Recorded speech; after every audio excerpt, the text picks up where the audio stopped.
Hey, hello world. Whoever's gonna see this, I'm not sure.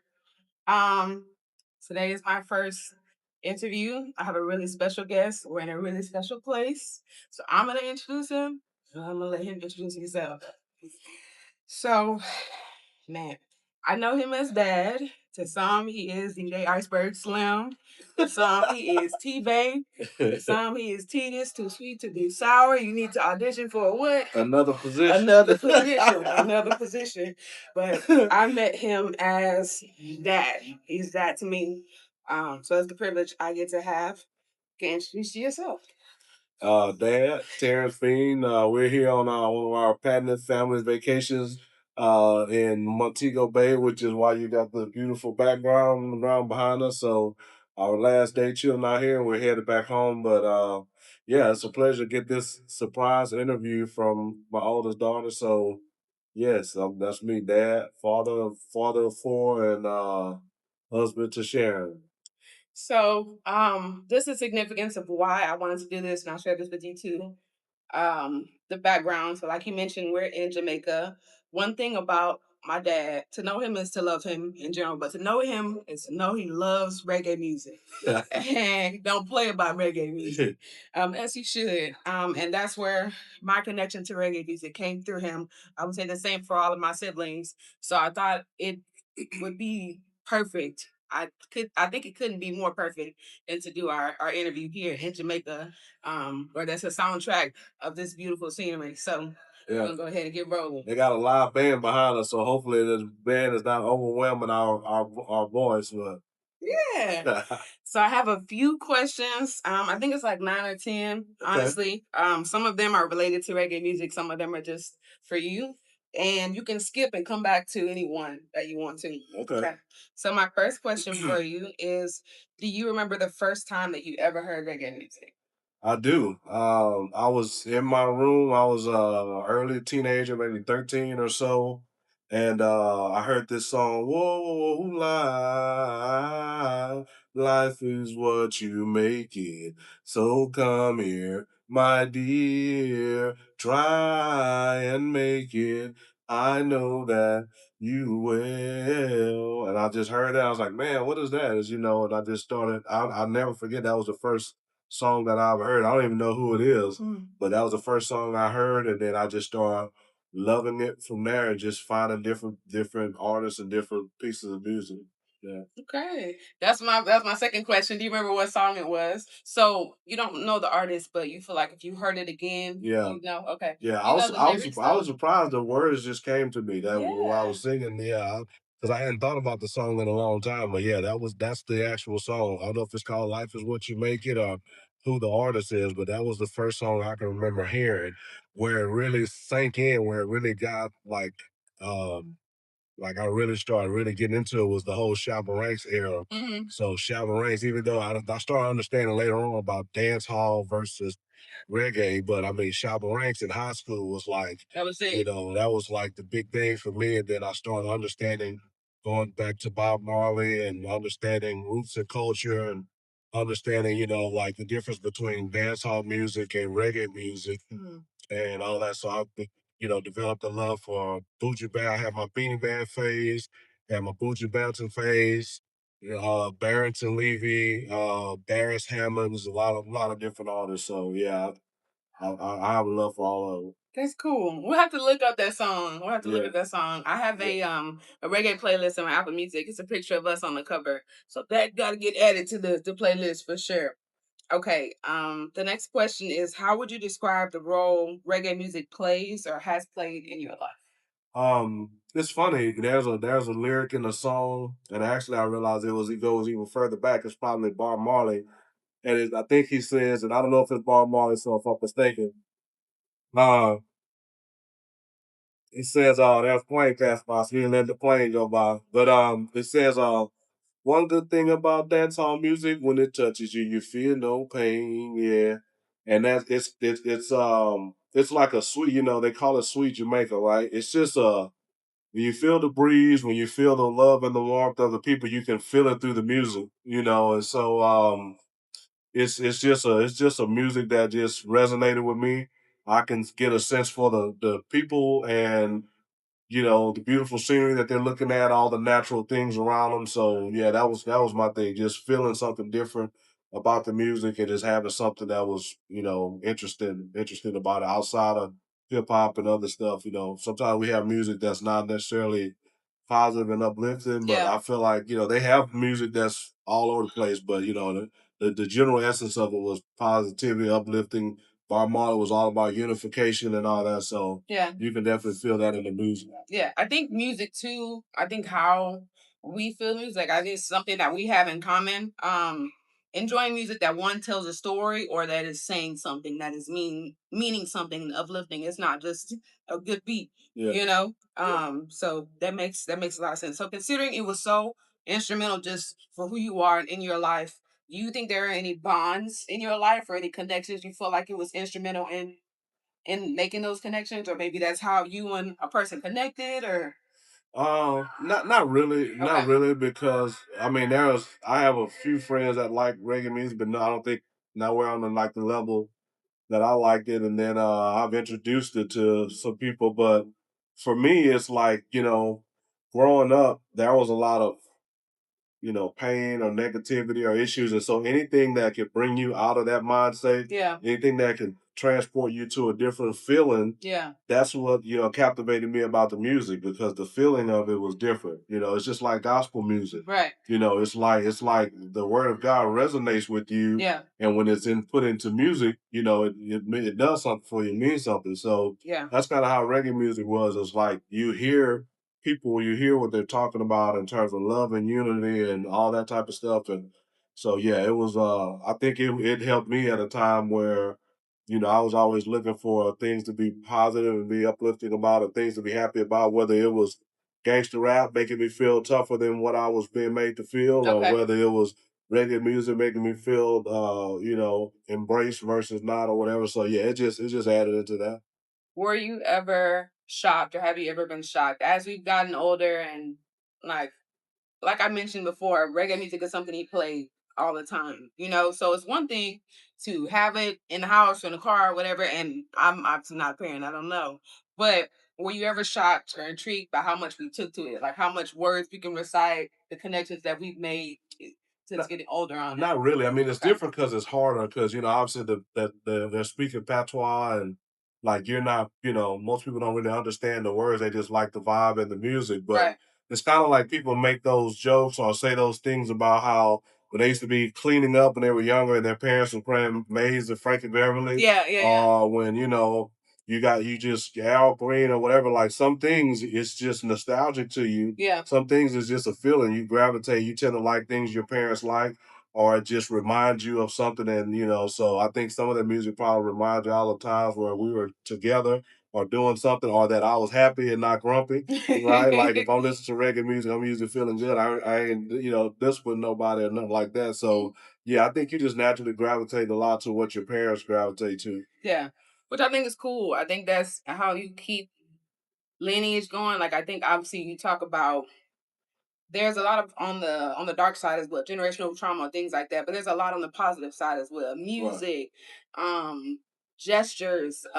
For me as I've gotten older, I've noticed a lot of him like in my mannerisms as well as my mom as well. And I think it's cool and it's comforting too. Sometimes when I'm having a conversation with a person and I say something and I'm like, oh, that was Terrence. Lord, that wasn't, I don't even know where that came from. But I think it's in that same line of this connects me or makes me, kind of takes me back to a moment with my parents. Yeah. In gestures and conversation as well as music and different things like that. So Yeah. I think that's really cool. Just a question about you. What is one dream that you have that you'd make true if you won the lottery? If I won the If you lottery, won the lottery.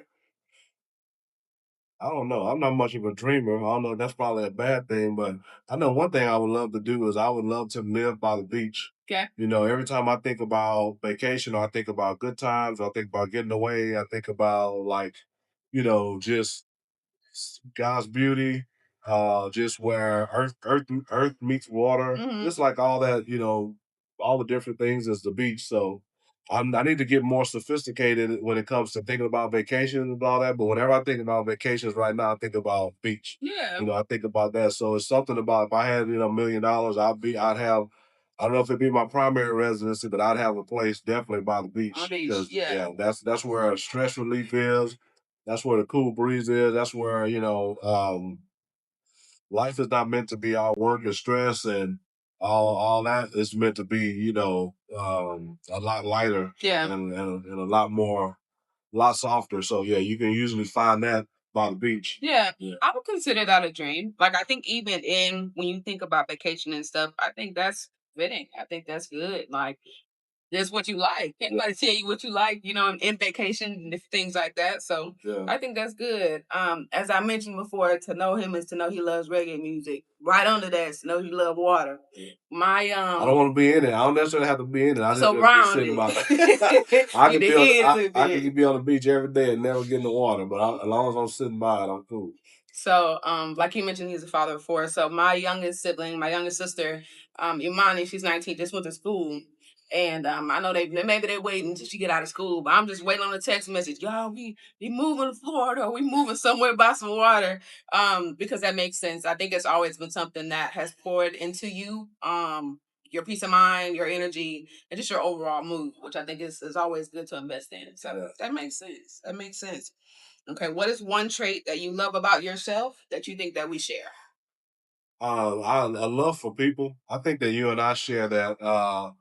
I I find myself being a people person, and when somebody asks me what is it that you want to do or whatever, the only consistent thing I can say is I like helping people, Yeah. and Yeah. so I see that in you. And I remember when you were younger and you were so much into it that when you're a people person, you also can be hurt by people. Yeah. And so I remember telling you because I was like trying to change you a little bit, and I remember saying, you know what God put in you, it's not for me to try to change it. I want to.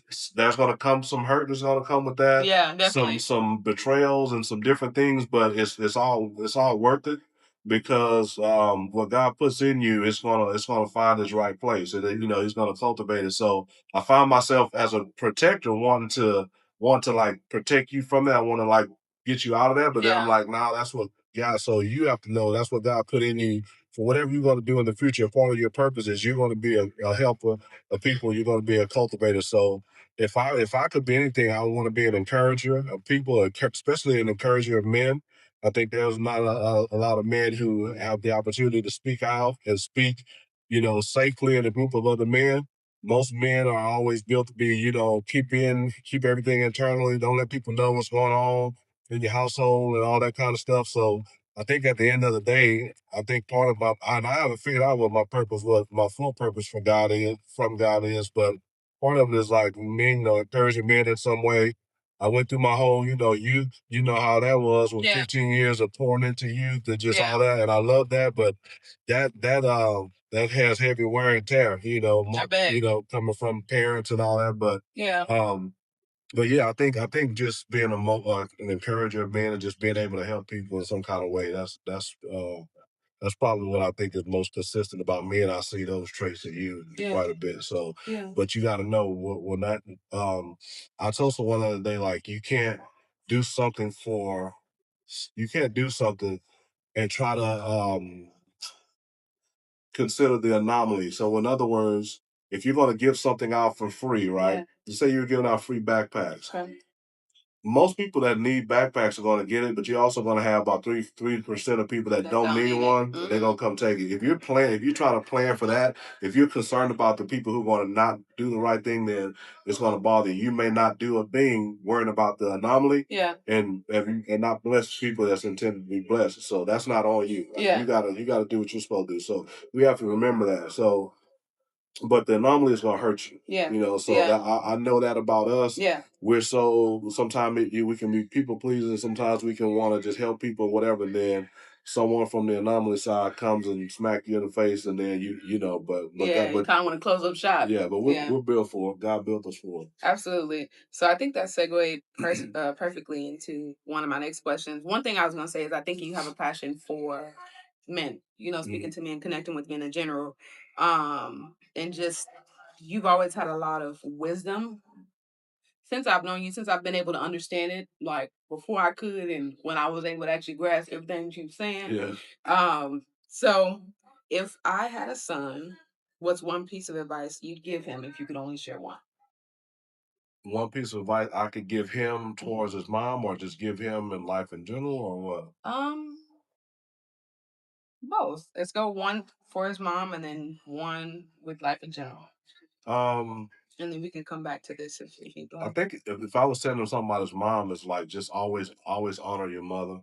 You know, like there's gonna be phases in life where your mom is who you want the most. Your mom is your best friend. There's times in life you're not gonna want your mom to be around. Yeah. And sometimes in life you're not gonna want to hear from your mom. But at the end of the day, mama's mama. You know, Right. she's invested in you. You will never be able to catch up to what your mother has done for me. Yeah. So I would always remind them and let them know that I don't care if your mom smacked you upside the head. Mama is mom. Right. You know, so I would say that. If I would say what I would say to you if Okay. you had a son Okay. is you got to understand the phases of his life, especially like when he's like 12, 13. You got to know he's going to go a little cuckoo. Yeah. Like he's going to go a little crazy outside of his own wanting desire to do it. Yeah. And so you'll be able to offer him a grace Okay. for that period of his life. Yeah. When he's 3 or 4, understanding that you'll be able to offer him grace for that. Yeah. When he's, 18 and all of a sudden he's grown, but he's not really grown. You'll be able to have a grace for that. I understand parenting grace a lot better now. Not that I'm great at it, but I understand it better. Okay. And in retrospect, I look back and say, man, I wish I would have offered more grace or did things differently in these areas if I would have understood what those areas represented. Like when my first son was going through puberty, Okay. if I would have understood what puberty does to the brain and what puberty does to the relationship and where the devil tries to play in that area, Absolutely. I would have been able to manage it differently. So I will be better with your son than I was with my son, just because I have a better understanding of that and helping guide someone through that. Gotcha. Okay. That's great. That's really, really, really, really good. I think that's all the questions that I had. I did have one other thing that I wanted to do. So something that's background about our relationship. My dad and I had a conversation. I couldn't even tell how many years ago. Just kind of sat all the kids down at the table and was like, which is something I think is really, really great about him. He's not above real conversation and talking about real things and real stuff. So what he mentioned was like how can I be a better dad, or what's one thing, something that you feel like we could do better. What I mentioned to him is at the time I felt like the threads of our relationship, because you have like dad, you have mentor, you have friend, I guess, just about like the person that they are. And then, there's other webs. But I felt like that just person to person connection wasn't as big of a thread as I would have liked. I think how I phrased it was like if we went on Family Feud or trivia and they asked me about you, like I'd be shamed because I wouldn't know, what to say. I wouldn't know the answers to most of the questions. And I think that has changed drastically, like tremendously from that point. So one, thank you for hearing me, listening, and actually not letting the conversation fall on deaf ears. Because it's one thing to know something. I think even the phrase knowing better and doing better, or knowing different and doing different, those things aren't as close together as people will try to make them seem. And undoing of muscle memory or actions is really, really hard to do. Right. And he's done it there, but also in a lot of other areas. So for that, I'm super, super grateful. But what I would like to know today, what is it, December 27th. He definitely said it was Christmas. My bad, I'm a little nervous. December 27th, 2025. Give me 3 fun facts about you today. And maybe we'll do this again. I think that'd be cool to kind of keep up tradition wise. Your favorite color? What you think your favorite color is? Black. Black. Okay. I knew it's before it's green, so that's a change. Yeah, Okay. it was forest green, Okay. but I think most of my stuff is black now, so I would have to say it's black. Okay. Okay. Black. If you were to pick a favorite movie or a favorite like a comfort movie, because I know the show is Martin, yeah. But for the movie, if you had to pick a movie, what would it be? I don't know. Okay.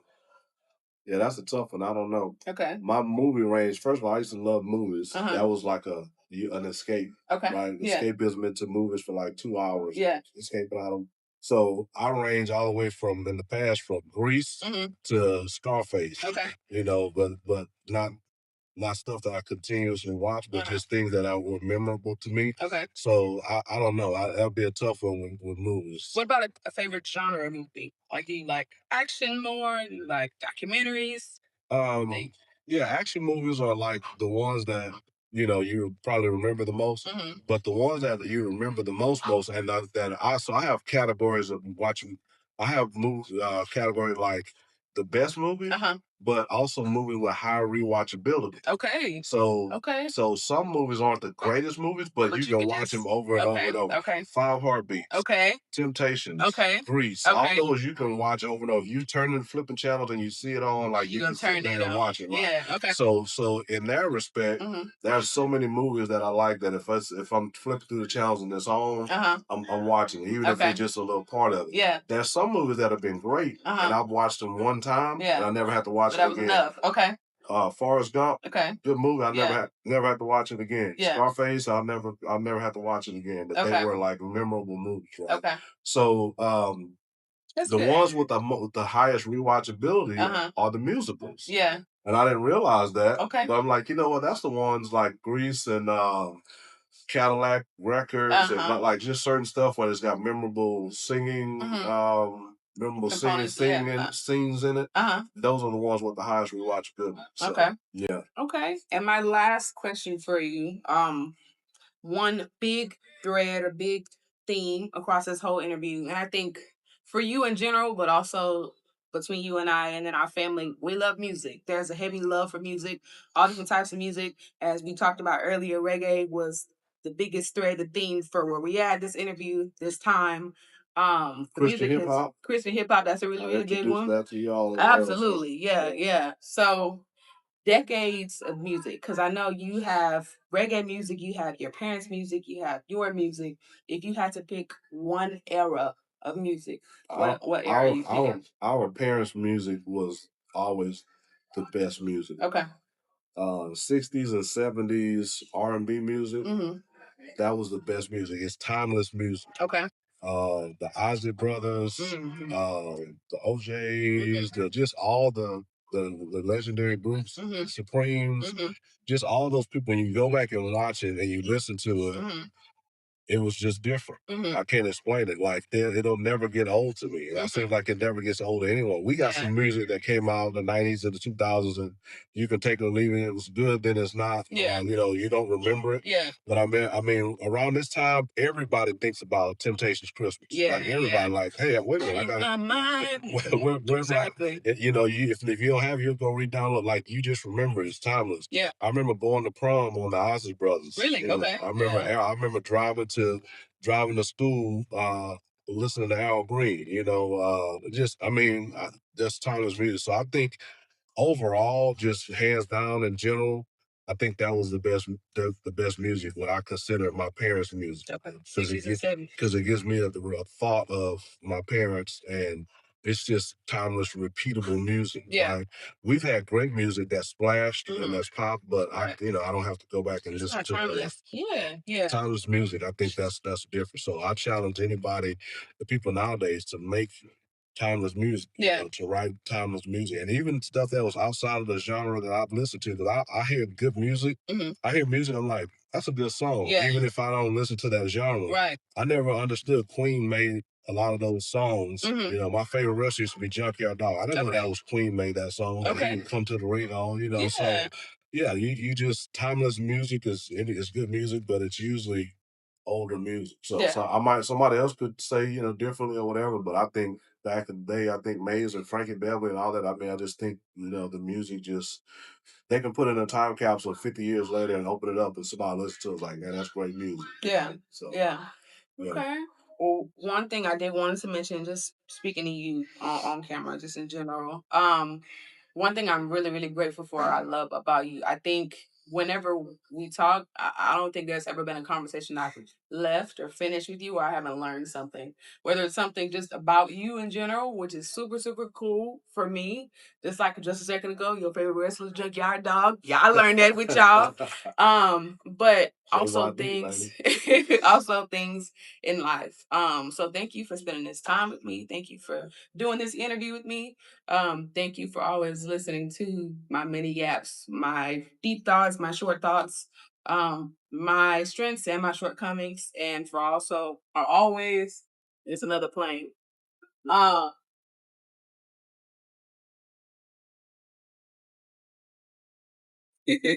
always handling them with love, like and taking a pause. I think that's something that's been super, super instrumental in our evolution, like individually, but also together, our relationship is taking a pause and having a thought about not only how we're perceiving or we're intaking something, but how it also may be intended. And I Yeah. think we've grown a lot from that. So I appreciate it. This was easy. I'm glad I ain't had. I don't know if I'm gonna have if I was gonna have some tears or what.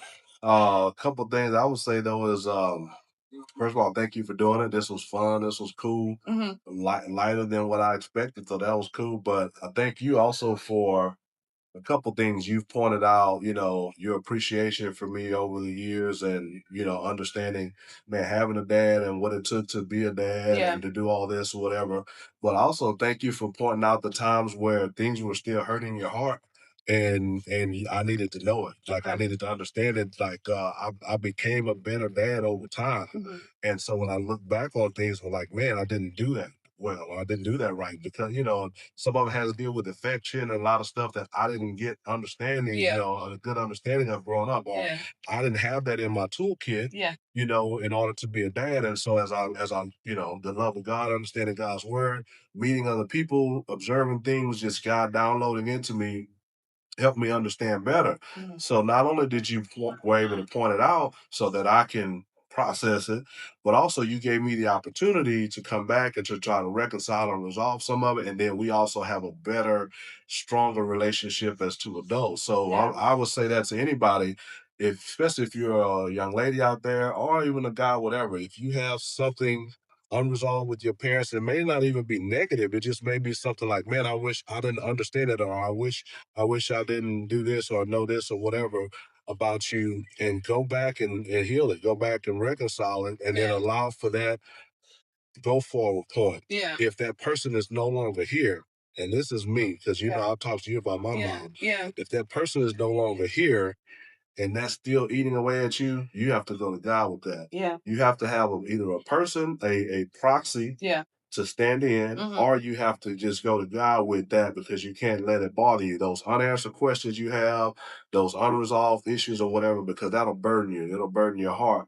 So anything that was burdening your heart, you're able to tell me, it was like, hey, I was, and if you don't mind, I'll share it go briefly. ahead. Hey, Dad, we used to come home from work. I was so happy to see you, and I just run to you, and then you would be kind of like pushed, like back away, like, and so then I had to let you know Yeah, me growing up and what my lack of understanding affection, yeah, I'm always so careful with girls. yeah, yeah, And so I want to make sure to be proper with girls, even yeah, my own daughter, because yeah, I don't know how to do that, yeah, right? And so the hugs and the on your lap, and I make sure yeah, you ain't sitting on nobody's lap. And yeah, I'm making sure everything is proper. yeah, But to you, it feels like somewhat of a distance. rejection. It feels Yeah, like distance. yeah. So you just telling me that, pointed that out to me, and allowed us to reconcile that. So Yeah, just giving a quick example of things that if there's something there, with the parent and their parent is still living, resolving. Go have a conversation and go allow it to be resolved and allow yeah, something to be moved forward. Because what you might miss in childhood, you can gain in adulthood. yeah, Because even though we're still father and daughter, I'm like consultant. I'm no longer like dad. I'm like friend. yeah, We did daughter day. We went to a concert together. We throw a brunch together yeah, and all that. yeah. So We it's have a different. great Yeah, time. it Yeah, feels good. It feels different. And also, last thing I'll say, just finishing on music, because of the type of music that I was introducing to you all, or that I was listening to around y'all, we can still carry that going forward. Yeah. So like the concerts and we went to Christian hip hop concerts, we go to reggae concerts. Those are things we can still have and we can still do together, Yeah. even in a life that's glorifying God and those type of things as well. So Absolutely. so yeah, that was great. I thank you for doing this. That was good. You did a good Yeah, job. I didn't see how I sound. no, you did good. I didn't Yeah. want it to be, too heavy or anything. Yeah, no, that's cool because I don't want heavy. I'm still out here Have at a the good beach. job. I'm still Exactly. at, so I'm gonna go back I out to love the it. beach and let the breeze blow on me. Mm-hmm. But yeah, I thank you. I hope some of this was in here was entertaining, but I also hope that just like everything for me, I hope it's something was beneficial. Absolutely. I hope a word went out to touch someone and that something is deposited into someone's life where they might have an idea and say, hey, I might need to go have a conversation with someone. Yeah. It'll change your life. Yeah. It'll change your life. It really was. I was scared to do some of the stuff, but we've been able to have conversations I never thought we'd be able to have. And Yeah. it is I have we won't share, but I have videos on my phone. Like after we had the conversation, I'm either emotional, like just for me to keep the memory. I'm like, wow, God, thank you. I didn't think we'd have this conversation. We just did. Prompted, and sometimes it was planned, sometimes it was organic. But it blessed me nonetheless. So Yeah. have the conversation, share what's on your heart. Um, to whoever sees this, we love you. I hope God holds your heart and you have a great rest of your day. Bye.